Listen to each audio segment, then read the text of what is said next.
From the West Coast, the East Coast, and deep in the heart of Texas, it's the Geek at Arms podcast with Brian, Mike, and James. Greetings, everyone, and welcome to the latest episode of the Geek at Arms podcast. I'm James. Along with me is Mike and Brian. Happy to have Mike back with us. Dude, how you been? I've been doing. I listened to the previous episode, and especially with the stuff that's been going on, I really appreciate the support, and I very much appreciate yours and any listener prayers.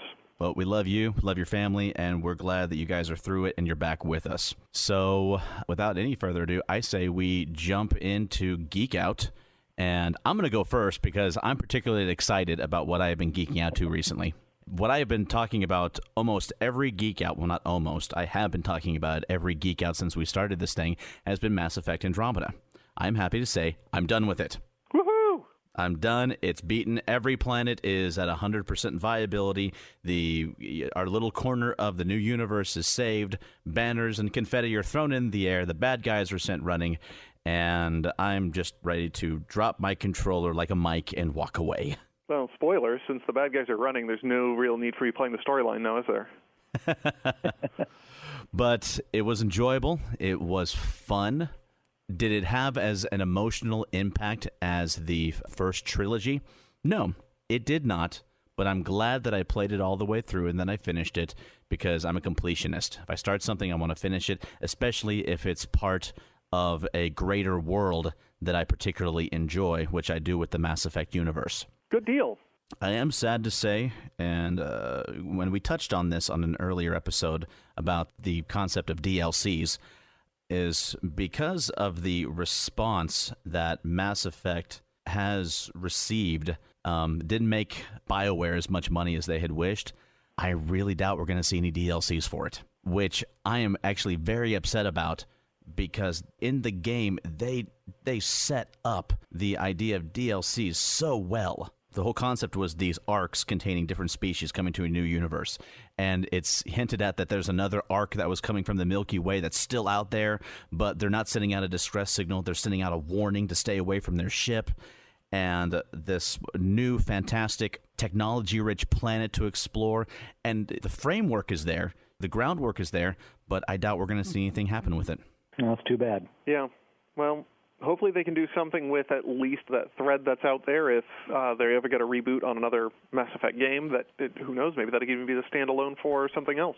You never know. You never know. But for now, I'm done with it. I'm happy to move on to other things. And something that I thought about after our last show, which was, I'm sad to say, 2 months ago, but hey, it's a crazy time of year. Our schedules have conflicted, and anyone who has life or has children, family, other obligations knows sometimes it's hard to find time to do your hobbies, to do the things that you love. And it's been like this for us. We love to do this, and just trying to find a Sunday to get together and record has been hellacious. And we finally did it, but since the last time we recorded, I got to thinking, I've been playing a lot of Mass Effect, and one thing I have not done nearly as much as I used to do has been reading. You know, I used to, and Brian can attest because I used to always go to him for book recommendations. I could just tear through books at will. And in this past, especially since the boys were born, in the last couple of years, the number of books I've read has just been small and pitiful. And I decided it's time to remedy that. So I am glad to say that since the last podcast, I've read through 6 books, and I just started a 7th. Wow. So let me guess, like in order to pick up your reading, you're now reading to the kids, and you're bringing the 2 boys along. Okay, now it's story time. We're going to start Name of the Wind, children. Well, it's funny that you put those 2 things together, because one of the books that I did absolutely devour was Name of the Wind. Nice. That was one of the first ones that I picked up and read. And then the second one, A Wise Man's Fear. The third one was Moo Ba La La La by Sandra Boynton. I kid, that's not one of the big people books that I read.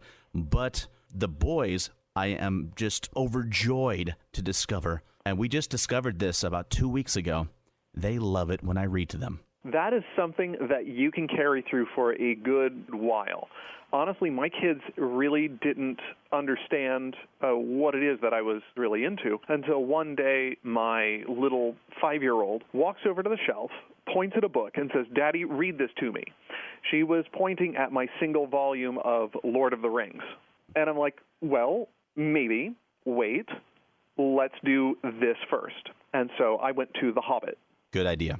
And from that time forward, that child has absolutely loved J.R.R. Tolkien. And she's just getting to the age where, I mean, she still loves The Hobbit. She's getting to the age like, I think I might give the next tome a try. See, that's proper parenting. That is. I read to Michaela from the time she was a little bitty thing, but because of my work schedule, I haven't had nearly as much time to do it with the boys. And so a couple of weeks, I grabbed a couple of like little children's books, and I sat, but I just started to read, see where it would go. They both just got still and just listened, just sat there while I did it. And then a few days later, I'm on the floor playing with them, and then sat in a chair because my back was hurting. And Jonathan went over, grabbed a book, and crawled to me and held the book up to me. Ooh. So I got a couple more, sat them both in my lap, opened the book, started reading some more. And I'm looking forward, like with you, with your daughter, when the day will come that I will talk to someone and said, yep, I read to my children from the good book every night. Oh, really? What's their favorite part? When Frodo destroys the ring. Yeah. It's all about staying in rhythm with their interest.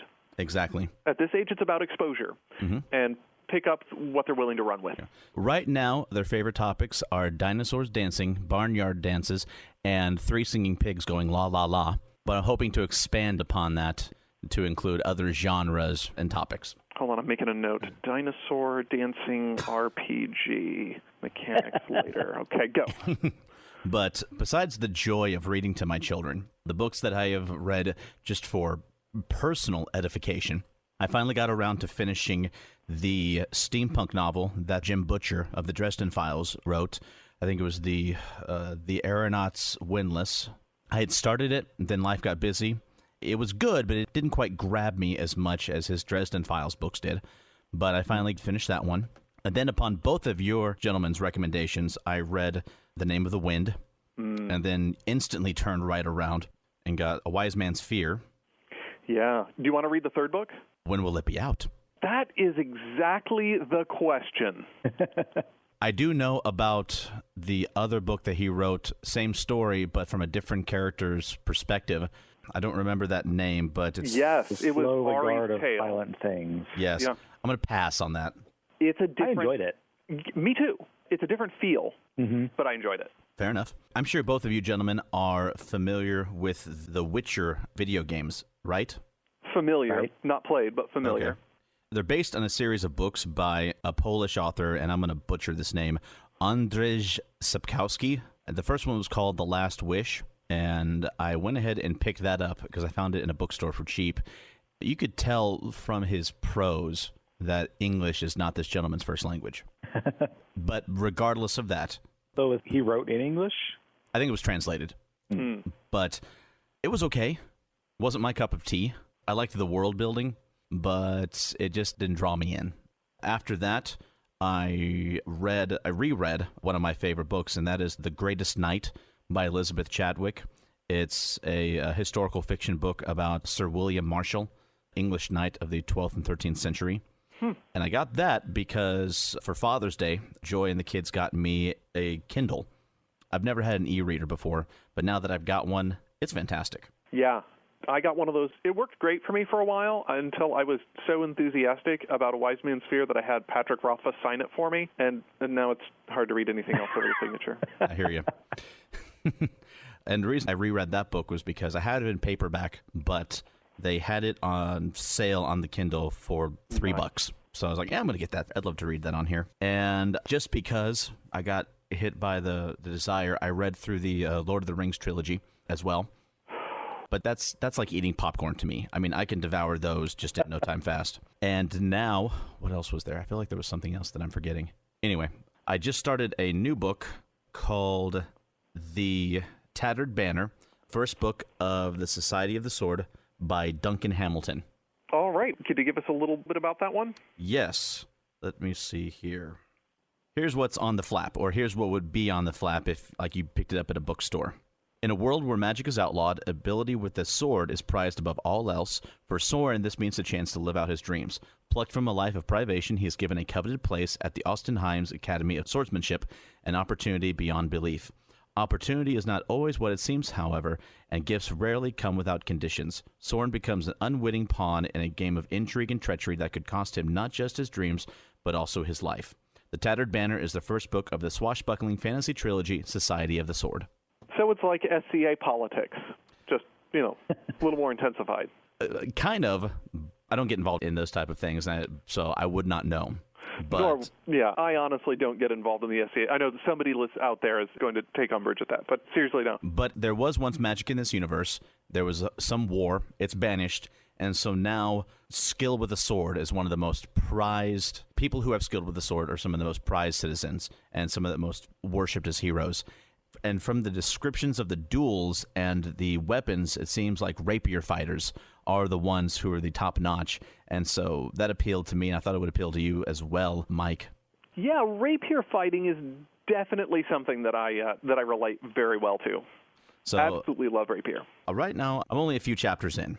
It's interesting how the Kindle, usually you'd look at like what page you were on. I'm on page 84, 85. I'm showing as 7% done with the book. That's the one thing that I dislike about my Kindle is when I lose my place, it is so hard to find again. Yeah, and Brian brought this up in an earlier episode with a book, if you want to go back and try to find a character or an instance that was referenced, that's not that hard. You can flip through quickly, and you can leave a bookmark if you need to. With a Kindle, it's not so easy. You got to press that left side of the page quick as you can. Scan. Nope. There it is. No, that's not it either. Back. There it is. Oh, crud. Now I've lost where I was. Exactly. So I've really enjoyed having this Kindle because I've got a lot of books on here as well. And not just fiction. I've talked a lot about the sword fighting books of Guy Windsor. Yes. I was able to get a copy of The Swordsman's Guide for free. No. It's The Swordsman Quick Guide, Book 6. Fencing theory is the intellectual abstract structure that fencers use to describe, define, and explain their art. In this book, professional swordsmanship instructor and author Guy Windsor introduces you to the uses of fencing theory and explains in detail all the major concepts. You can use this theory to better analyze and understand whatever swordsmanship styles you practice. I have that book on my wish list. I generally go for primary sources, but I do have a few secondary sources, and Guy Windsor is one of the ones that I will go to. Oh, I got it for free during a short-term offer. If you've got a Kindle, though, or an Amazon account, you can get it for $3. Not a bad idea. No, it is not. So that's what I've been geeking out to recently. Books aplenty, and as I sit with the rest of the world and wait with bated breath and a weary heart for the next Patrick Rothfuss novel to come out, a feeling that is all too familiar for anyone who's ever read any Jordan. Yes. Yeah, it's funny. The last 2 times I saw Patrick Rothfuss speak here in the Boston area, there were reassurances. We're working on book 3. We hope to have it done. We hope to say something soon. But that just means, and this is the one thing that we got to be patient with, the editing process. Having a book that is also languishing in editing purgatory, I understand, Mr. Rothfuss. I understand. Fair enough. And book 2 was in editing for 7 or 8 years, wasn't it? It was a long time. It was a while. Well, if you start to run dry while you're waiting, I have another recommendation for you. Oh? I was reminded, I don't know exactly what brought it to mind, but there's a book called The Dragon and the George by Gordon Dixon. And it's about a medieval history professor who winds up astrally projecting himself into the medieval period, into the brain of a dragon. Oh, no. It's a fun book. I think you'd enjoy it a lot. That sounds like that would be right up my alley. Mm-hmm. You had me on astrally projects himself into a dragon. I'm going to add this to my wish list and check it out soon. Yeah, it was written in the 70s, I believe. Yeah, it sounds like a thing for me to pick up when I'm sitting there next to my wife using gimme, gimme, gimme gestures, saying, "Are you done with American Gods yet? Are you done with American Gods yet? Are you done with American Gods yet?" So which one of you fine gentlemen wants to go next? I was going to say, Brian, what have you been geeking out to? Well, for me, it's been computer graphics programming.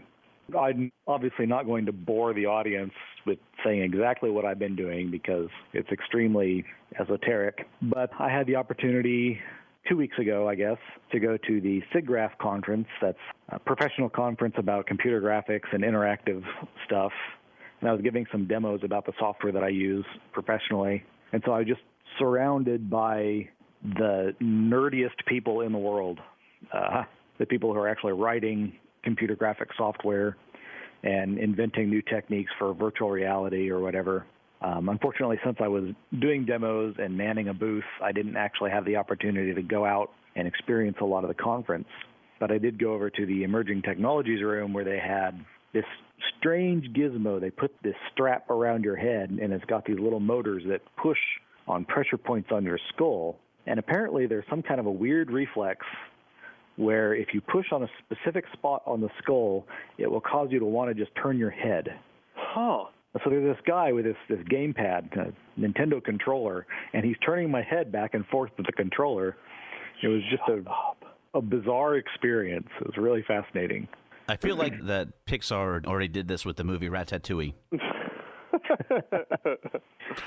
My theory is that it's got something to do with when mom wants to say, your shoes are over there, and they turn the child's head toward it so the kid can't resist. Oh. That's my theory.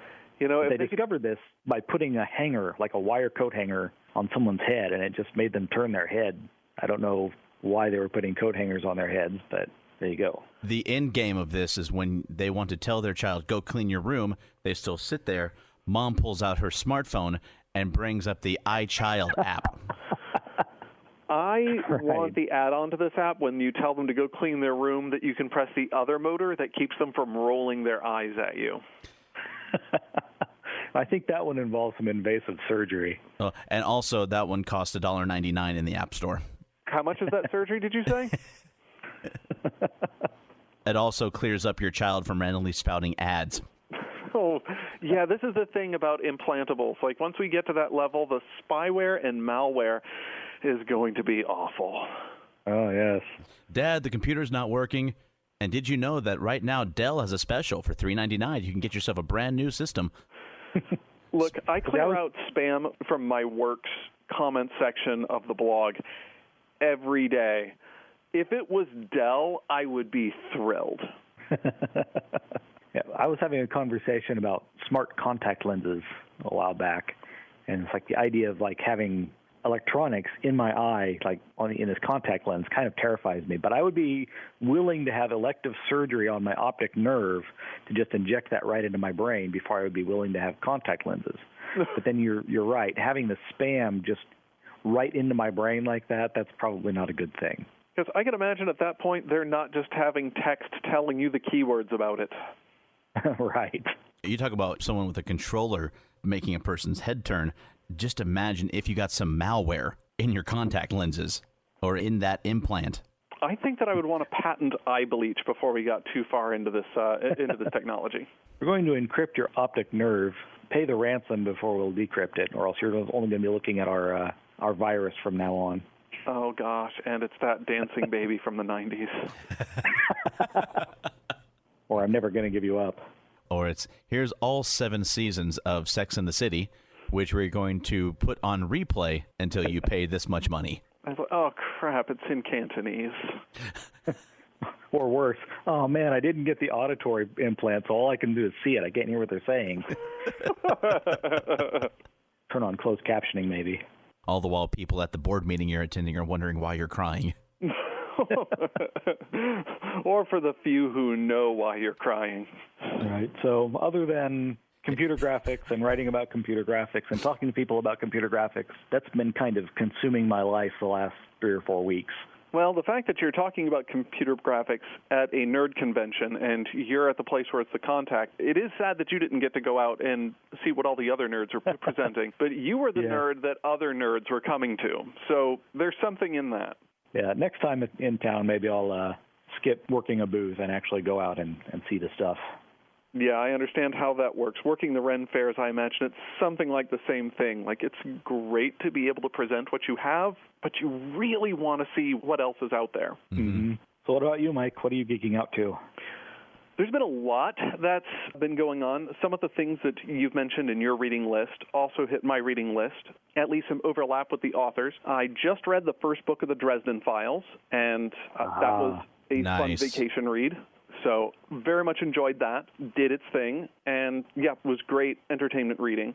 The one thing that I really wanted to bring to the show this week, and I've hinted about it on our Facebook, is, and this initially doesn't seem so much like a nerd interest, but the overlap that it has with so much of what we put into our fantasy and science fiction genres are just very much present in our minds from a very young age, and that is just the idea of free exploration of ruins.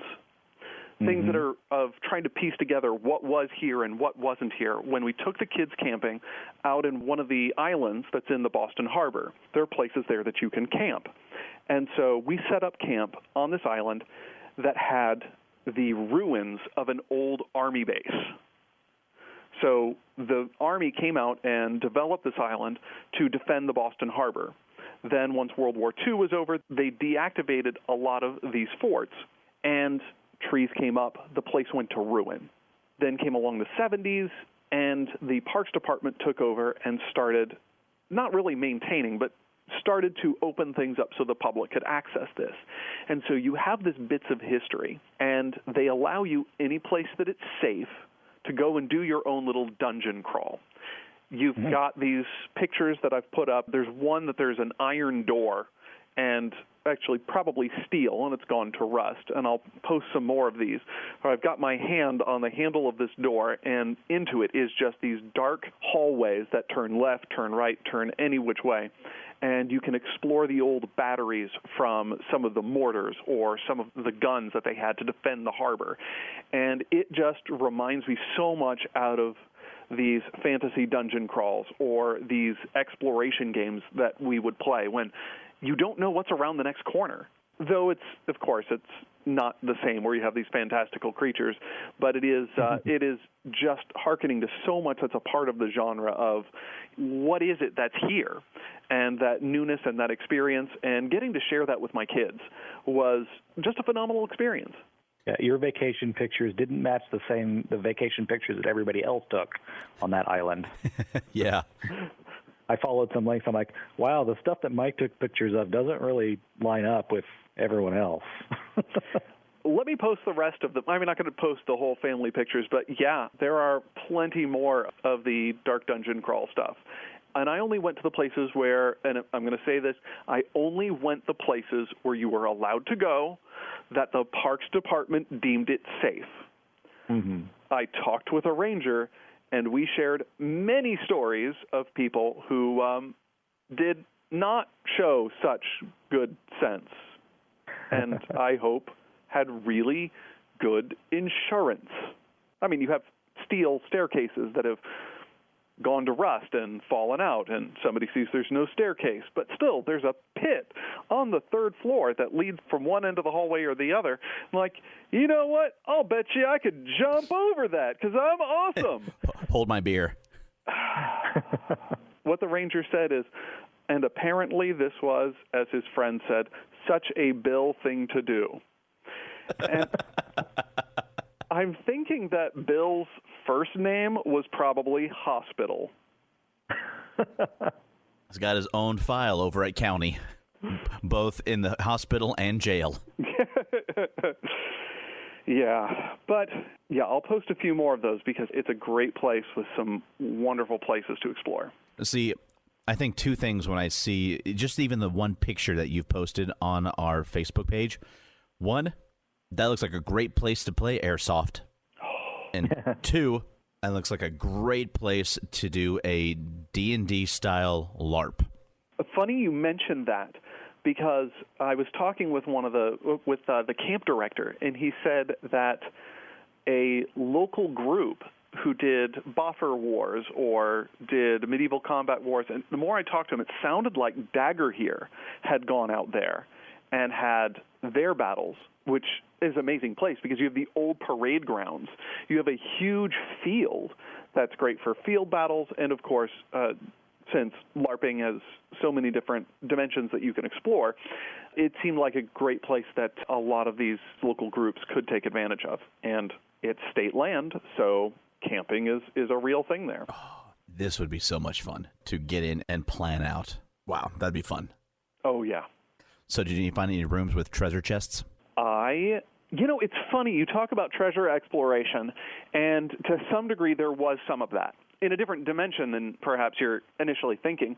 But as we're exploring some of the beaches, my girls start looking more carefully at the stones. They start looking for artifacts, because when this place left, sometimes people just left things there. I have pictures of rooms, that we couldn't get into that room, but I stuck my camera in, turned the flash on, and snapped a picture. And there are bookshelves left intact that were just abandoned. Some of them, I've heard, in some other places, had books on them. So the children started looking through what we had with a finer eye and found pieces of china, like thick, good china, dated from the 1940s. And would take that over to the ranger station, and they would put it into their archives to be cataloged and then to be put on display once it was verified that this was actually something that would have been used on the island. So, yeah, treasure hunting, except the Indiana Jones mentality of treasure hunting. It belongs in a museum! That is precisely what my youngest one did. And if the LARPers come in and just take over the place, instead of snakes, you could go in dressed as Indiana Jones and go, geeks. Why did it have to be geeks? Well, I think that wraps it up for Geek Out. And I think there's another topic that we have been wanting to address. Listener question. Yeah, Mike, you said that for the first time ever, we had a listener question. Yes, indeed. We had a listener, you'll have to forgive me if I pronounce it wrong because I'm used to speaking the plural. Dunadan Jets had asked us the question, I've never role-played before, save maybe once, not part of a regular role-playing group. None of the people in his gaming group have ever role-played before. He's obviously never GM'd. So what role-playing game should I explore? What should I get if this is something that we want to try out? Good question. Well, the obvious place to be the Dungeons & Dragons. I believe Wizards of the Coast produces like a basic kit with starter adventure and maybe even some starter characters, depending on whether or not they want to spend the time to roll up their own characters their first time out. Is that the red box? It was the red box for 5th or 4th edition, whatever it was. I don't know what it is. It currently is in the most recent edition, but I'm sure there's something similar, and it's going to be a gentle introduction to the idea of role-playing. I started a little bit more complex with a system called Middle-earth role-playing, which has been out of print for decades now, but it's an offshoot of Iron Crown Enterprises Rollmaster system, and they've got kind of a stripped-down side version, I think, called Harp, which might be a good place to start if you want something a little bit more involved and a little bit more complex. But those are the standard fantasy role-playing places that I began in. And let me add to the Middle-earth one. One of the Middle-earth campaigns that you ran was one of the most enjoyable sessions that both my wife and I have ever had. But that was a big campaign book, the Palantir Quest. That probably wouldn't be the best place to start. You'd want to start with one of the introductory adventures like... You find this little gold ring. I was going to say there's one in the back of the MERP book called Castle Aerobar, I think is what it was called. It's a pretty good standard dungeon crawl. Hey, you find a ruined castle, go in and see what's there, fight some orcs, and get some treasure. Cool. What about you, James? If you're going to recommend a first-time role-playing group to go with a game, what do you say? I've got a couple of different ideas for this. A couple of the games that I've been looking at for myself that I've wanted to get into that were simple, that I could help introduce people to role-playing for the first time. One of them is called Dungeon World. It's bare-boned. Another one is called Warrior, Rogue, and Mage. It's simple. It's lightweight. It's very easy to roll up and lets people jump right in. Another thing is that the resources are available for free online. Ooh, I like that price point. Yes. Mm-hmm. I would also recommend the Middle-earth ones. They're hard to get a hold of, true, but there is some new Middle-earth material that's coming out. I forget what company is releasing it. Cubicle 7. Right. And D&D is always a great place to start, even if you went and found some old books at a used bookstore, like some old 3.5 books, which there are just plenty existing out there in the world. I would maybe say be careful with that because it's really easy to buy stuff from 3.5 that isn't exactly what you need because there's, I think, 7 or 8 editions of player handbooks, but you have to have the first one in order for the 6th one to make sense. That's a good point. And, yeah, it's easy to pick up stuff that's not quite the whole game. I gotcha. Another I would recommend would be Star Wars. Now, if you are geeky enough to say, hey, I want to do a role-playing game, then you are more than geeky enough to know all about Star Wars. And I have not played them yet. Most of my Star Wars gaming experience has been the old D6 stuff from West End Games. Oh, yeah. Which we all played and was fun. But the new stuff that's been coming out from Fantasy Flight Games, it looks good. I mean, the resource material looks beautiful. And depending on when you want to do it, they've got 2 books that are out. One is called Age of Empire, and the other one is called Age of Rebellion. And if you want to play some nice beginner starter stuff, some fun adventures set in the Star Wars universe, one focuses on bounty hunters and smugglers. The other book focuses on the rebellion. Both are fun storylines that you can sink your teeth into. And they actually have a 3rd core rule book of the Force and Destiny if you want to roll something that's more Jedi-oriented. Perfect. And all 3 can work seamlessly together. Yeah, exactly. There was another one that I was thinking about. There's a series of books out there that use something called the Cortex Plus system. You build a pool of dice based on all your traits and your skills. And if you can learn this one system, it applies to a lot of different games. If you want to do Marvel Heroes, you can use that. If you want to go and play Firefly, that's what the Firefly rulebook uses as well. And both of them... The Dresden Files, too. Yes, and Dresden. And if you look online, of course, you got to get the rule book, but once you've got the rule book and some character sheets, you can look online and find some $5 starter adventures to get you and your party going. Again, price point is a wonderful thing there. Exactly. And the nice thing with these as well, besides the $5 quick adventures, there's a lot of supplements online for all of these games that usually you can download for free. Excellent. Mike, what about you? For me, it was all about assessing certain criteria. And the first of the questions is, what fits their genre of interest? Suppose that you have a game that you think is just absolutely perfect, easy to learn, lots of things for the newbie player, the newbie GM, and they want to play hardcore fantasy, and this is Victorian age noir. I don't really care how easy it is to go into. It's the wrong thing for them. So I figured out that they wanted to do something that was pretty hardcore fantasy-oriented. So that put a lot of my early choices off the list. I, of course, would recommend the Star Wars D6. It's easy. You can, if you know where to look, get it for cheap, but that's not what they're into. The next thing is it has to have a low price point for entry. I do not want to send them to a fantasy role-playing system where they have to spend $630 on the core rulebook, the player's guide, the GM's guide, the creature's manual, the NPC's compendium, the separate gear and equipment guide, and fill up their entire bookshelf and Riffs. Only to find out that they don't like it. Riffs. Riffs. I can remember, Brian, your bookshelves straining under the weight of all of those supplements. Yes, there's far too much Rifts out there. And I didn't even have I only bought the ones that I was interested in, and there were still too many. Oh. The third thing, simple mechanics. If they've never done this before, you don't want to give them too much to chew on all at once. And I am looking at a few systems in particular that there's no reason that you should have all of those mechanics all at once. Never. Shouldn't exist.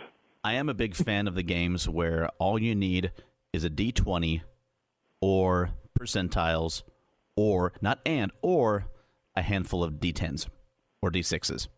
That makes sense. Roll your success, count it up, and have fun. Boom, exactly. The last thing that I really thought was important is for there to be some sort of online community support. It doesn't matter if it's the best game in the world. If there's nowhere for them to turn if they have a question, then you've just let them out high and dry. So I wanted to make sure that I found something that fit their fantasy genre, had a low price point, simple mechanics, and a place where they could go to a G+ community or a forum and have what they need in pretty short order. After assessing all of these, I had to do some independent research on my own, and I found a game that I since then have purchased, and I've been reading through the core rulebook, and I'm going to give this one a try myself. I haven't played it yet, but I think it was the right fit for this group, and that is Dungeon World. Wow. It's like you can see into the studio I'm in right now, because I have just one of the games that I researched as well was Dungeon World, and that's what I've got pulled up on my computer right now. No kidding. No kidding. It's an open license game. It's built off of another game called Apocalypse World. Mm-hmm. And one thing that they praise that it kind of splits the difference between that and D&D. And one reason I was looking at it was because it uses a language-focused game system rather than a numbers one. So I don't know if that quite means, you would be able to tell me more, but my take on that was that the story trumps individual and obscure rules.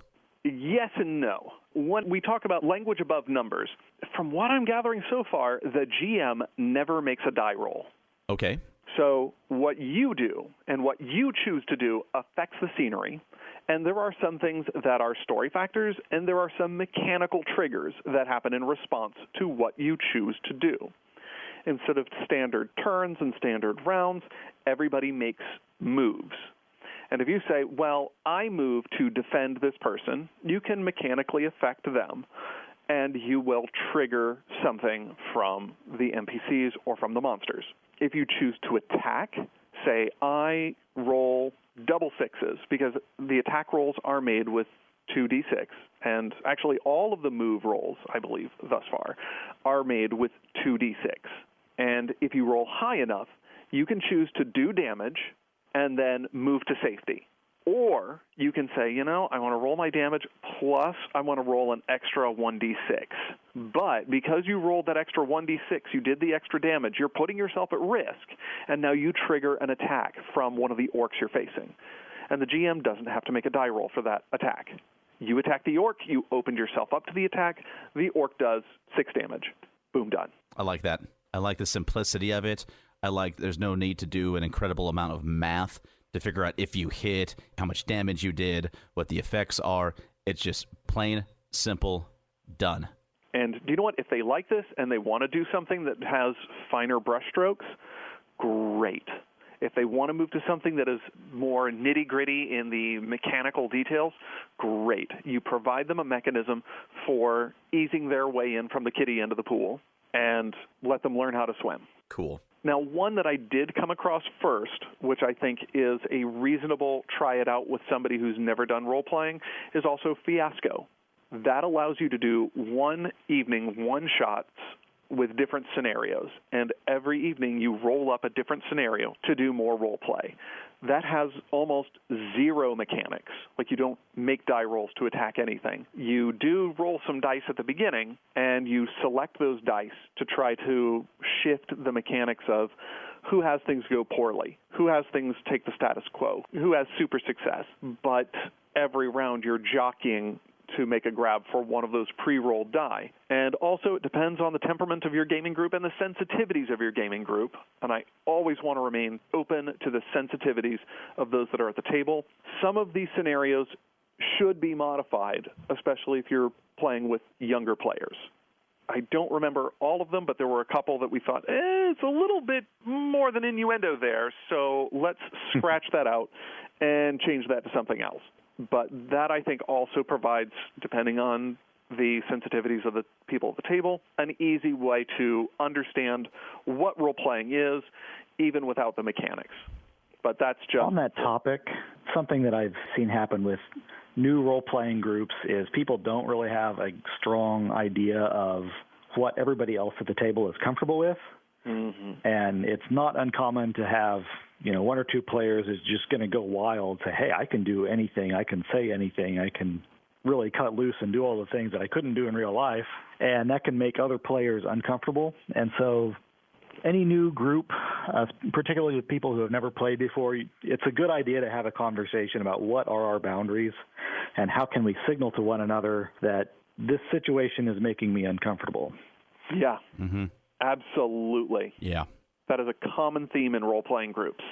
And I'd hate to see somebody completely turned off from the hobby because their first experience was with somebody whose boundaries were significantly wider than their own were. And they're left with the impression that all gaming groups are like this and they choose not to try it again. Exactly. And just for an immediate suggestion for one mechanism that can be used at, there's I forget what exactly it's called. I think it's just called the X card, where you make a big X on a card in the middle of the table, and at any time, someone can touch the card to indicate, I'm uncomfortable with what's going on. They don't have to justify it. They don't have to actually say, I'm uncomfortable with this. They just touch the card, and the group agrees, okay, well, we're just going to move that off screen, and we're going to move forward without whatever was going on. And it's an easy, nonverbal way so that you don't have to express necessarily why you're uncomfortable with something. You can just touch the card, and everybody says, oh, okay, well, that was maybe too far, and we'll move on. Brilliant. Absolutely brilliant. I like that. I like that a lot. And if they want, this opens up the possibility of having a private conversation with the GM later. Say, well, if they wish, this is why I was uncomfortable, and what can we do to have an open and welcome gaming table for everyone in the group? Yes. Well, now I think we all have some ideas of games that, not just for new people, that we want to try ourselves. Yeah. I would like to give the new Star Wars games a try one day. And this Dungeon World one that we've talked about, Mike, the more I read about it, that just looks fun. Just looks simple and fun. You talked about that you went ahead and bought it, and we talk about price point. If I can ask, how much did you get it for? $3,721. Easy for anybody to get it. I've got that right in my wallet right here. I know, right? Yeah. No, the price point, if you go with the PDF, is $10. Oh, that's nice. Yeah, and if you want to get a print version, currently they're out of print, but it just so happened that my friendly local game store had a copy, and it is a soft cover, roundabout 500-page, because this includes monster manual and everything, for $26 with tax. It's not bad at all. Right. I'm doing a quick search on Amazon. Let's see here. Dungeon World, paperback. They're selling it through third-party sellers, but they've got quite a few new for $25. 25, there you go. So you add in a few more bucks for shipping, and there you go. Exactly. I may have to look into that. Well, that brings us to our next topic, something that we have been wanting to discuss for a while, but we've wanted to do it while we've had all three of us on the air together. And that is the concept of, is hacking a video game considered a sin? This was a question that came up as a result of a search at the Christian Gamers Guild. As I mentioned in a previous episode, I operate their website.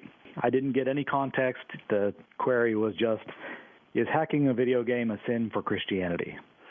Wow. Those are actually two very big questions packed into one.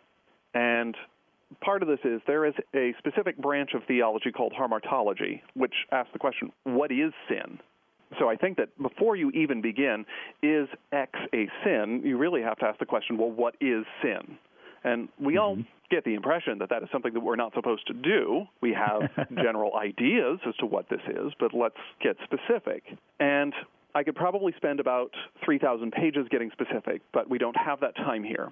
I'm going to choose two broad categories to approach this from, and let's get to the heart of one of the Hebrew words for sin, hamartia, from which we get hamartology, and it is basically missing the mark. You know, what is God's will, and you miss that goal? Other concepts of sin, which are very much present in the Wesleyan Arminian tradition, which I am a part of, has the understanding of it as being a willful transgression of a known will of God. These are two different definitions of sin. They are two very different things. Both are true. The one with missing the mark is that it doesn't have to be known. You can fall short of God's glory without deliberately defying God. But I think that with either of these, we have a way of painting two different pictures, and the question is, which of these pictures do we want to put this question in? Does it fall short of God's intent for humanity to hack a video game? So I guess we have the next question. What do you mean by hacking it? I mean, if you look up hacking as a general term on like Wikipedia, it's the intellectual challenge of creatively overcoming limitations of software to achieve novel, clever, or different outcomes. So that's a pretty broad definition, you know? Yeah. By that definition, That sounds like a neat hobby. Yeah. But the common vernacular definition differs from that pretty significantly. Yeah.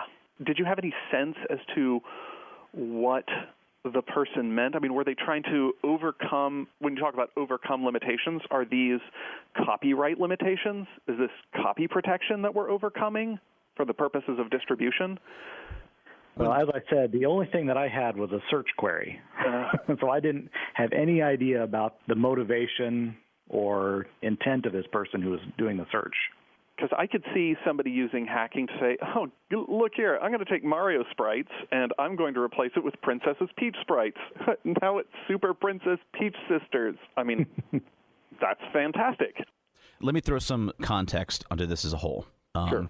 Because when Brian first brought this to us, it was around the time that I was reading an article about some hacking or some cheating that was going on with the esports game Overwatch. Never played it myself. I've seen it. It's big. It came onto the scene in the past year. It since, has exploded online. There was this company in Europe called themselves Bossland. They were cheat makers. They would create for you a character in the game. You pay them money, and this character would have all sorts of cheats and modifications built into it so that you could see everything on your radar. You would see friendlies, enemies, the name, how much health they've got. You would get an automatic instant aim, an aimbot, which you see an opponent coming, you swing your crosshairs, your character kind of in the general direction of the enemy, and boom, you're instantly aimed at them. You're instantly aimed at their head. No other movement on your part required. Now all you have to do is just pull the trigger. Instant kill shots. You could just waltz through Main Street, look left, boom, boom, boom, look right, boom, boom, boom, and enemies are falling around you. And they were selling these starting at €13 a month and up from that.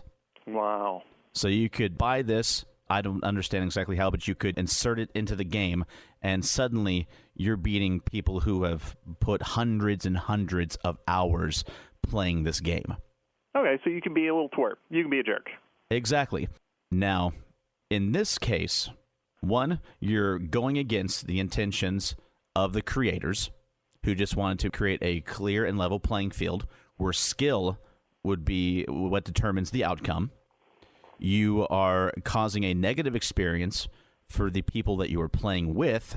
Your intentions are to disrupt the game for purely own self-edification and in a rather malicious manner. Yeah, now we're crossing into sin territory. Now, on the opposite side of that spectrum, we're well aware of games like Skyrim and Fallout.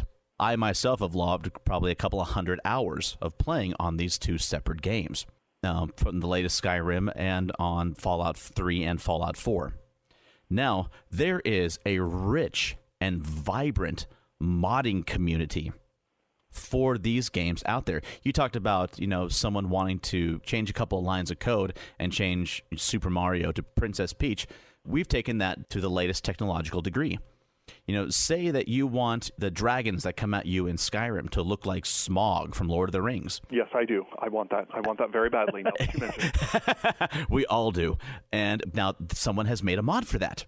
And let's say that you want to make a mod so that the waters that come down the river are more clear and you can see more fish through them, and that the trees look more realistic and lifelike, and that the buildings look more like a Norse medieval village. There's mods for that. Let's say you want your armor to look cooler or some different shades, or so that when you blacksmith and create these things, you've got more options. There's someone who's made a mod for that. Let's say that instead of dragons, you see a gigantic Thomas the Train engine falling down from the sky, breathing fire and rampaging through the lines of soldiers. Please tell me that's real. That is absolutely real. Yes! And let's say that in Fallout, instead of raiders and bad guys coming at you, it's a line of 80s, 90s WWE wrestlers coming at you and trying to punch you. There's a mod for that as well.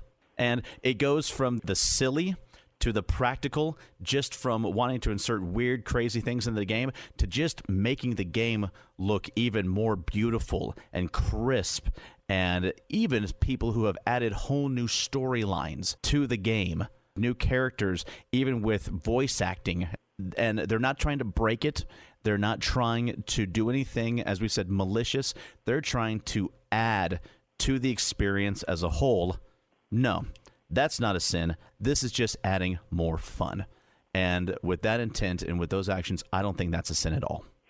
I'd like to expand on that just a little bit, because for one thing, the modding system in Bethesda's games is an official part of the game. And so modding, is that really hacking? You're not doing something that wasn't intended to use. And also, if you've got a mod that makes the game easier for some reason, and if achievements are something that you care about, Bethesda's got a mechanism where if you've got a mod enabled, achievements are disabled. So you can't cheat, in air quotes, using a mod, because anything that will be measuring your... They've got that now, but when these games first came out, before they started including like the world-building packages and the ability to make it easier, there were people out there who were going into the code and making the changes before the game companies decided to embrace it as a whole, though. Right. I just wanted to make that small clarification before I moved on. True. Yeah. Now they make it very easy. They encourage people to do that, because the more people that do it, the more people that are playing the game. But from the beginning, before they started that, there were people who were modding those games before it was made easy, just with the purpose of making it look cooler. No evil intent there. They just wanted to make it look neater or add some different aspects to it. I think one of the ideas that you were hitting on that I think even more important than what is the intent of the creator, because there are a lot of things that happen even in pen and paper games that are beyond the intent of the creators, even using their own mechanics. I've heard game designers say, I never really thought somebody would be able to do that. I never thought somebody could do that. That's a build I had never even considered. I'm not sure how much we're going to put their intent in creating those structures. Once we get into breaking those structures and recreating those structures, the question that we have is this building the community, or is this detrimental to the community? Because I think once we have these communities of gamers that have come together for an understood purpose with understood guidelines, if you subvert those understood guidelines to put yourself above others, whether it be for your stats, for your own personal enjoyment, and defying all the commonly understood ground rules, then, yeah, you're doing something that is communally disruptive. And I don't really see how a Christian is going to say, yes, I am being communally destructive for the glory of God. Yeah. I suppose it depends on the community. This is the thing, is that if you think that this community does not deserve to exist, why are you participating in it to begin with? So, yeah, I don't think that Overwatch is the thing that Holy Wars are made of. Yeah. On a side note about that Overwatch thing, Blizzard took them to court, and they demanded $8.5 million from that company. Surprise, surprise. Yeah, and because that company was completely absent in their defense, the court sided with Blizzard. Summary judgment. Mm-hmm. And besides that $8.5 million in damages, they ruled that the company Bossland also owes $175,000 in attorney fees, and the company is prohibited from selling programs that exploit any Blizzard games in the future. Excellent. Yeah, I think that we could actually explore this topic, given the great breadth that this complex question is, for probably several episodes. But I think that without more information, I think that this is a fair, broad understanding of the basics of the fundamentals of this question. If we get any listeners that say that they've got more specific questions about it, I'd be more than happy to examine the theological background that the listener comes from, because I think that that is important when you're engaging in your own theological explorations of Christian ethics. But by and large, stick to probably one of the most oversimplified rules that you possibly could. How would you want other gamers to encourage your progress through a game? If you think that somebody else cheating and taking dominance over you is going to damage you, then perhaps that is not the thing to do to other people. If you create something and somebody can make some other derivative creative work that they are not going to sell, if you think that you would be pleased by that, then by all means, do that to and with and for some of these other game creators. Yeah, I like how that's stated. And just to tie that back to some actual scripture, that would be Matthew 7:12. Funny that. Strange. I hadn't realized that. Oh, I know you realized that. There is one other small aspect of that. Well, not a small aspect, a rather huge aspect. A lot of what people think of as hacking is cracking, which would be disabling whatever copy protection so that they can get a game for free instead of paying for it. And I would say that unequivocally, theft is a sin. Yeah, that one is a bit of a no-brainer. Wait, whoa. Back up. Okay, let's Do you back have up. any scriptural support for that position? Oh, wait, I just read Deuteronomy. Never mind. No, not really. Never mind. I got it. Don't worry.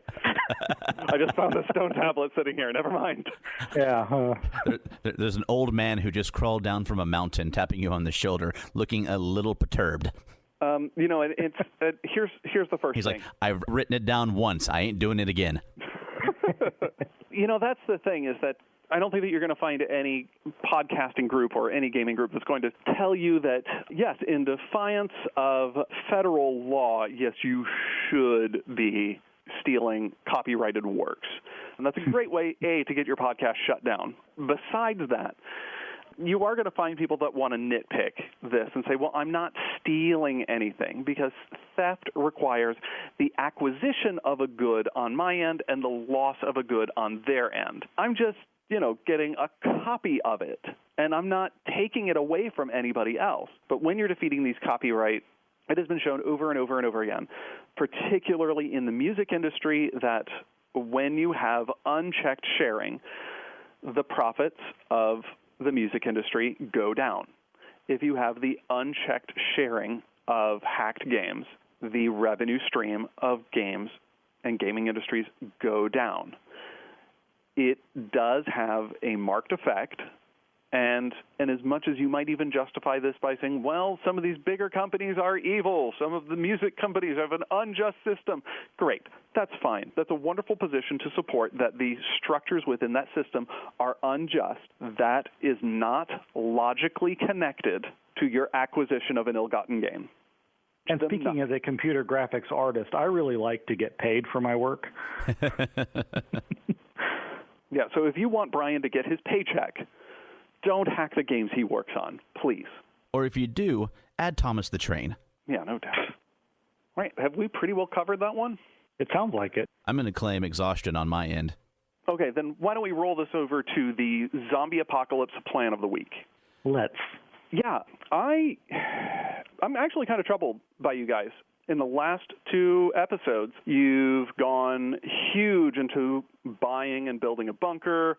You've moved your house, and I'm looking at the zombie preparedness budget, and you guys have left me with nothing. Hey, man, go big or go home, but you can't go home anymore because there's zombies in it, so you got to go big. Okay, well, do you know what? No, you don't have to go big. There are strategies that you have without blowing the budget. And I'm going to tell you that there is one absolute certain way, as demonstrated in the 1980s, of neutralizing the zombie threat. And that is, of course, the music of Michael Jackson. You start that playing, they go from chomp to stomp. Dancing zombies, no threat. Let me tell you right now, I'm already thrilled by this plan. And see, this is what you've got. Once they're dancing, nobody's getting bitten. Everything's under control. Isn't there the problem at the end, though? Once the zombies have danced and they've gone off stage left, about the remaining people turning into wolf people? I am going to leave the werewolf apocalypse plan of the week to somebody else. That's another podcast. See, I already have that one taken care of. I think White Wolf Rawhide sticks. Do what? Rawhide sticks. Rawhide sticks, and you destroy every single flea and tick collar in the world. Between distracted by the rawhide sticks and the fleas and ticks, which will stick to them and annoy them and drive them mad, the problem's going to take care of itself. I think I like this plan. All right. Well, gentlemen, I think that is going to wrap it up this week. Hopefully, we'll be able to get together again sooner than 2 months to do our next episode. But either way, Mike, glad you're back with us, brother. I'm glad to be back, too. So from all of us here at Geek at Arms Podcast, be safe, be blessed, be geeky. Thanks for listening to Geek at Arms. Music for this podcast was provided by Incompetech.com. For more, check us out at Facebook.com/Geek at Arms. Give us a like and maybe even subscribe to us on iTunes. That would be awesome.